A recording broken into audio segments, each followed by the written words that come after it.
Good morning, Iowa. The date is July 27th, 1993, and here's what's happening today on KND Daily News. A disaster in the Midwest. Towns and cities all along the Mississippi and Missouri rivers have been devastated by the recent floods. There have been record-breaking floods ravaging the Midwest, with flood stages as high as 46 feet, billions of dollars in total damages, and thousands of homes damaged or destroyed. People all across the U.S. have dubbed this catastrophe the Great Flood of '93. For more information, let's cut out to Sarah May in the field.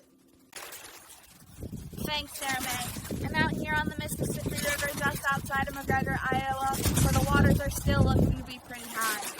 Fortunately, flood levels have started dropping here in northeast Iowa, but the highest stage was just last month at 22 feet, which is nearly double the average stage. However, with more rain in the forecast, we aren't free just yet. Experts have postulated that the cause of this flood was typical seasonal snow melt in Minnesota and Wisconsin, followed by anomalous amounts of rain over much of the middle Mississippi River basin. Hopefully, residents affected by this unexpected flooding can find some peace in the months to come. Back to you, Sarah May. Thank you, Sarah May. Next up, we have a flood expert who has a hypothesis on why this flood is so disastrous. Let's cut to her now.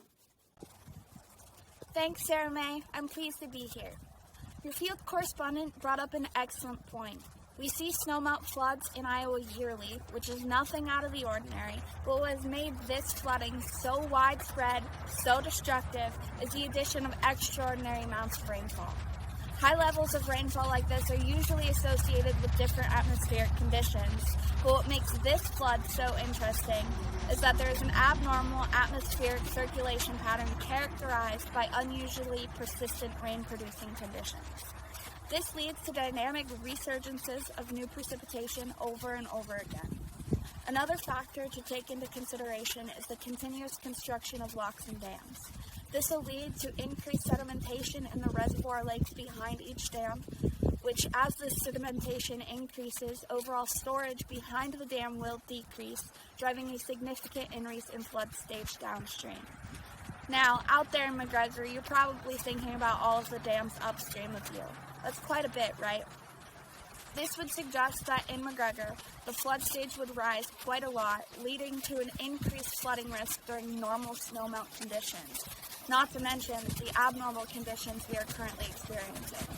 As a colleague of mine always says, rain on snow, the rivers are cranking. Thank you for having me today. Back to you, Sarah May.